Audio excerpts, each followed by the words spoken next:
everybody, so today's Monday and this is my usual day for doing my budgeting videos, but I kind of feel like I'm oversaturating my channel with them because that seems to be all I'm talking about, and I do feel like my channel is obviously called Live Your Best Budget Life, but I feel like my channel really revolves not just around budgeting, everything money related, so whether that's saving money or investing money. So the reason that I try to save as much money as I can is so that I have money available to invest.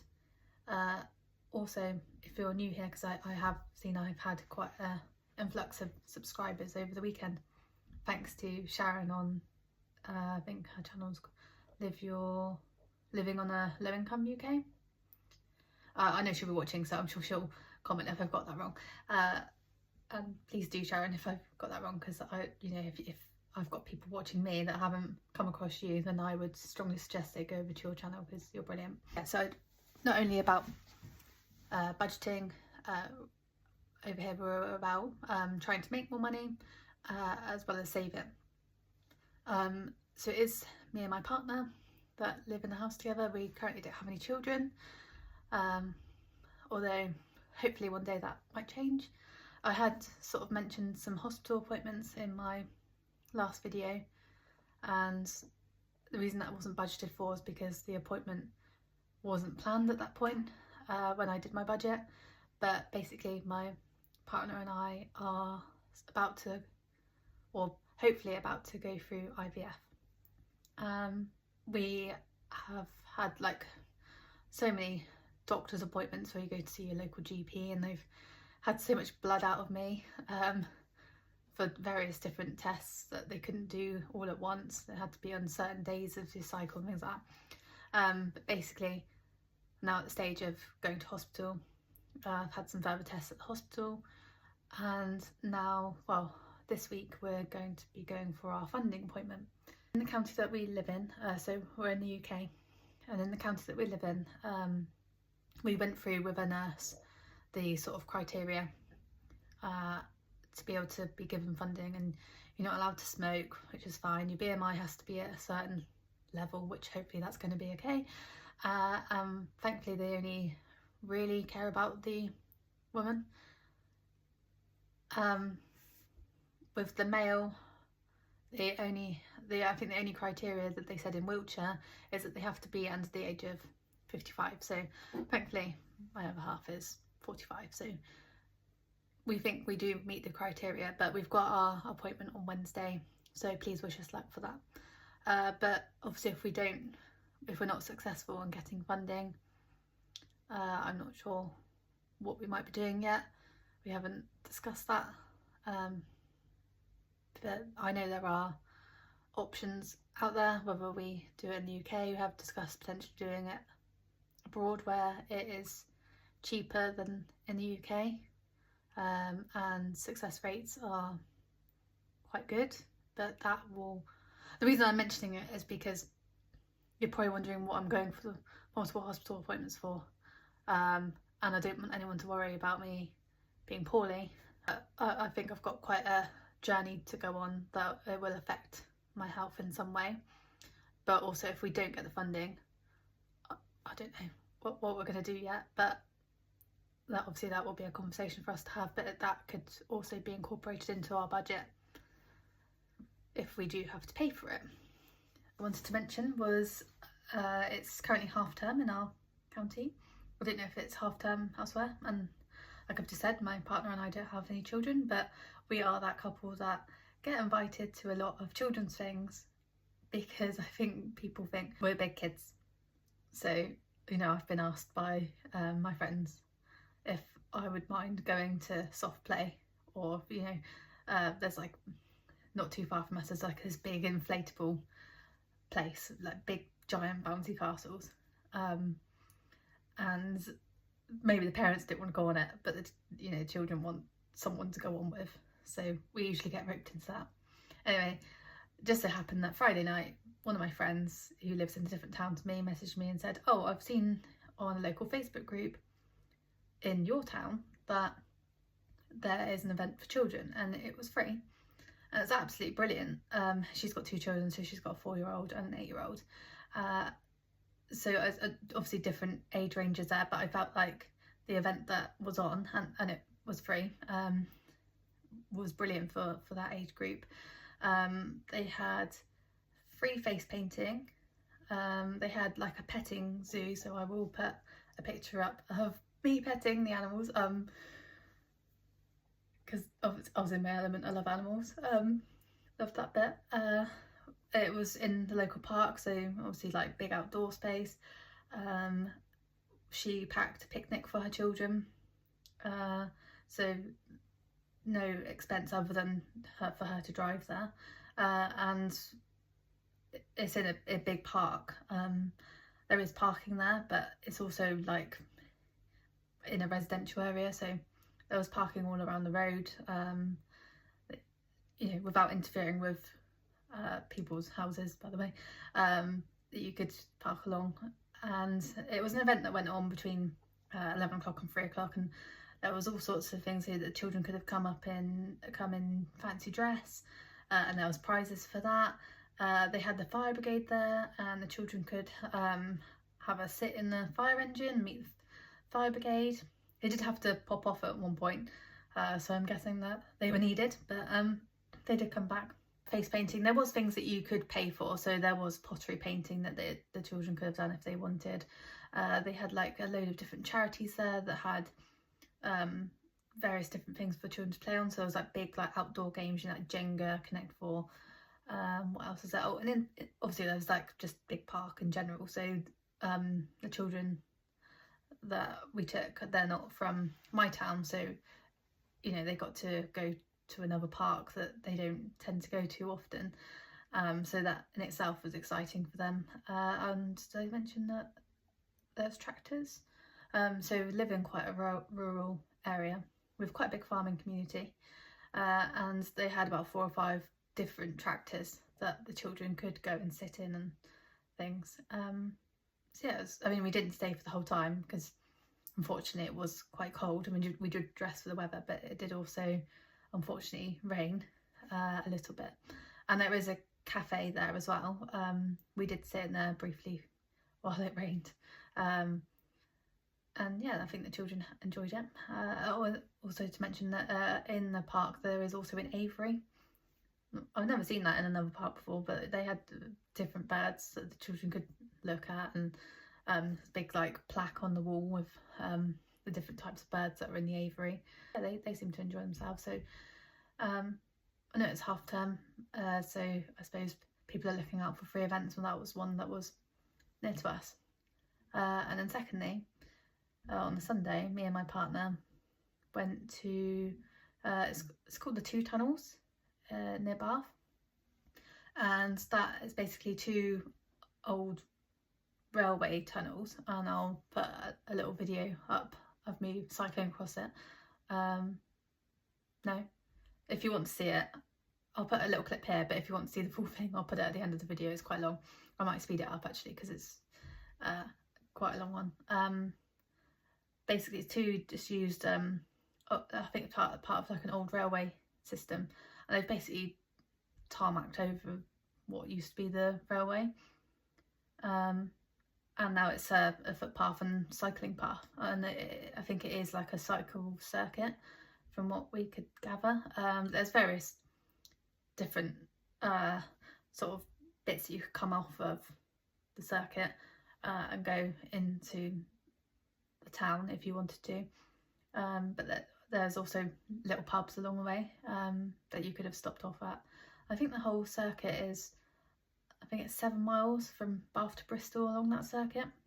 That was what the signpost said anyway, so I think that's how it is. We didn't do the whole thing. We got to like an end, and then I think we might have missed a turn that we needed to go along, because we basically would have come out onto a street, but there was a turning to carry on a cycle path, and I think it was another 2 miles. So we did 5 miles there and back. My other half is a massive bike enthusiast, so I do have my own bike, but it's what I call a manual bike, whereas he's got an electric bike.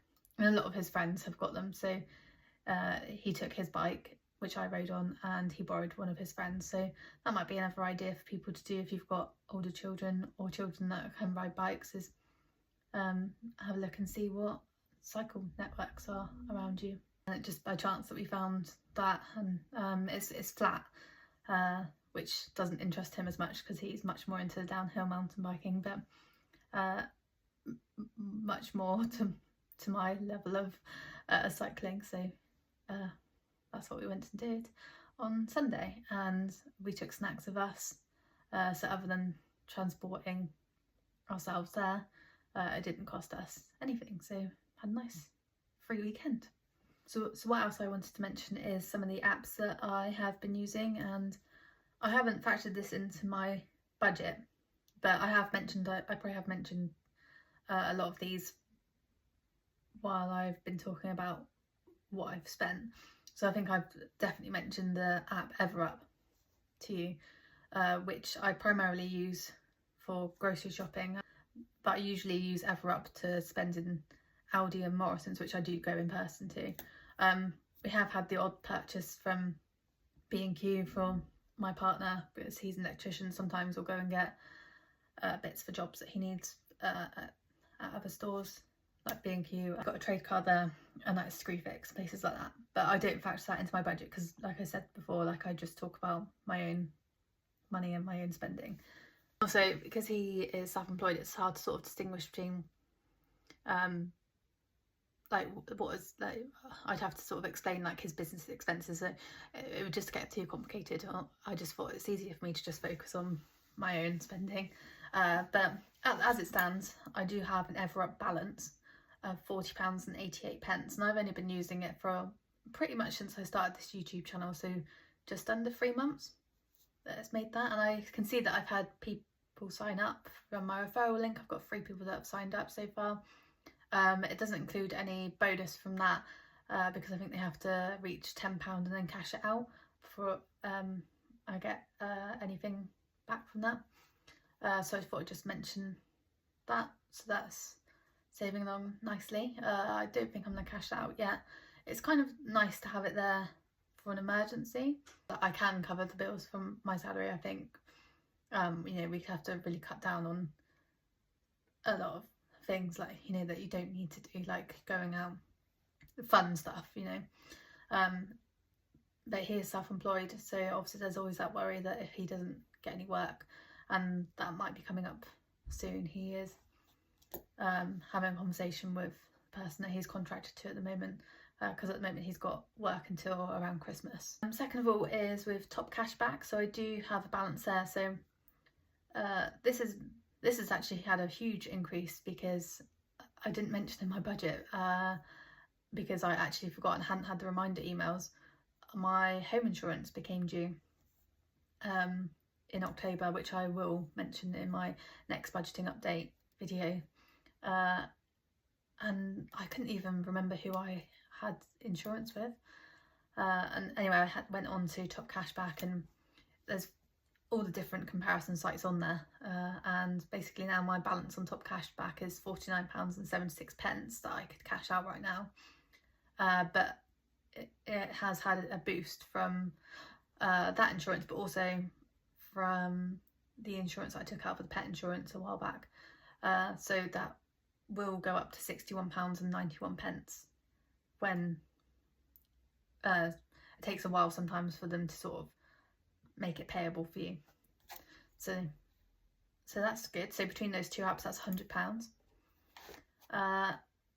I've then got an app called One Pulse that I do surveys on, and it is a bit of a slow burner, but only because I'm not really religious with it. I don't even look at it every day, and I do get notifications from it all the time, only because I put the notifications on. I could turn it on off if I wanted to, but basically they'll send you I mean, some days I've seen like about 10 notifications saying that there's paid surveys to do, and then you, with the app, basically you get points for every survey that you do, and it is literally just like 3 to 5 questions on a topic. So there was one recently on like mouthwash, and it was 3 questions about like, do you buy Listerine about oral health, and they're kind of tailored to you. So you fill out like a profile, and you'll get surveys that probably are more relatable to you, and obviously if they're not, then they say don't answer them.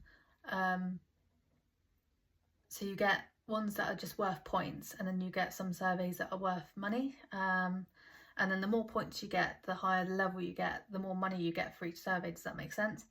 So I think I've been doing this one now for a year, so now I currently get 23 cents, so it's in dollars, 23 cents for every questionnaire that I fill out, and that's currently at $19.78, and you can cash out when it hits $20. So hopefully by the time I do my next budget, I will have hopefully been able to cash that out, and what I plan to do is just put that money into savings to hopefully boost up my emergency fund. And then finally, for another survey app, it's a receipt app, so it's called ShopX. I don't think they've got a referral scheme, unfortunately, and I think I've been very lucky that I was able to sign up when I did, but I think they've got a waiting list, so it's probably worth looking into to see if you could get onto it. I'm currently at the £5 mark where I could cash out if I wanted to. I'm about 2,000 tokens away from getting £10. So how it works is if you scan your receipt the day that you get it, you get 30 tokens. They'll sometimes give you like a scratch card that you can scratch off, and you might win like another 10 tokens. I think the most you can win is 50 tokens. You might not win anything. And then sometimes they'll send you surveys on that particular receipt. So they might say, oh, you spent £20 in Morrison's on your groceries. Then they might ask you about the service that you received, and you just fill out the survey, and you might get 10 to 20 tokens for those surveys. And then sometimes they might throw the odd random one in there about your general life. And if they do, I think they usually pay a little bit more in tokens. So I'm hoping, I don't think I'll make those 2,000 tokens by the end of October, unfortunately. I don't spend that much, but I'm hoping before Christmas that might be a tenner. And then finally, so I can't tell you the whole ins and outs of it, but I did participate in an online interview type thing on a Teams call with a few other people, and they just wanted our opinions on things, and it was on a specific topic, but because I've signed a NDA, I probably can't talk about it other than let you know that I am due a payment of £100. So they offered you the payment in Amazon vouchers or PayPal vouchers, I think they said, but you basically just have to give your PayPal email address, and then they'll pay it to your PayPal account. So yeah, I think this month I've done quite well with the extra sort of little bits that I do. And then in addition to my so I think I've mentioned before, I do have a second job working at a youth club. I have also been cleaning the youth club, so unfortunately our hours were cut, so we're on 0-hour contract for that particular job, and we used to start at 5:30. Well, we used to get paid from 5:30, so I'd always be there at 5:30, don't get me wrong, and we'd be paid till 8:30, and that was to include tidying up and cleaning up after the session. So the children would leave at 8 o'clock, and then we'd have till 8:30 to clean and tidy up, ready for the next session, which would be the following day. So we run Monday to Wednesday, so you always want it clean for the next group, but they decided to cut our hours, so we now start at 6:15 and we're paid until 6:15. No, sorry, 8:15. And that's because they decided to get a cleaner to now clean afterwards, and I was moving house, so the one Saturday she couldn't clean because she was packing, and then the following Saturday she couldn't clean because that was her moving day. And then, well, I'll let you know, my partner has been doing a private job for the youth club, some electrics and boarding out a loft, things like that. And obviously because I know when he's there doing the work, I sort of said, do you want me to carry on doing the cleaning while he's still in and out? doing his work, because obviously I know when he's going to be in there, when he's going to finish, etc. And they agreed that that would be best. So there's a conversation now about whether I'll continue doing that.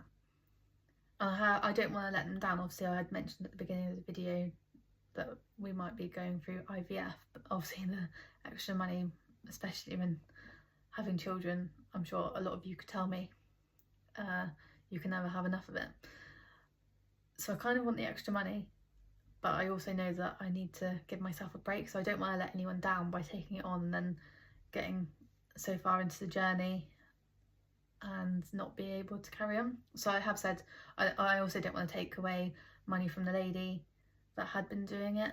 So, you know, I've sort of put it back to them and said I'm happy to do it, but I don't want to take away money from the lady if she's reliant on it. I've sort of left it with them for now to see what they want to do. It is extra, obviously, don't get me wrong, but it isn't something that I can sort of calculate how much I'm going to get, because it does depend on the school term and when they decide they're going to start up the youth club again and what trips are going on. And yeah, I can never gauge how much I'm going to get paid from them. I mean, they'll send me like a pay slip and usually get that the day after it's been paid, so I can never sort of factor that in until I get it. I think that's it on what I wanted to talk about today. This video is getting quite long. I was planning on doing my change. I might see how far I cut it down. If I don't cut it down, then you might see that in next week's video. But if I don't end up doing that, I'll say goodbye now. So thank you everyone for watching if you did get this far. Please leave me a comment, like my video, and please think about subscribing if you haven't done already, because it will help my channel very much. And I'll see you all soon. Bye.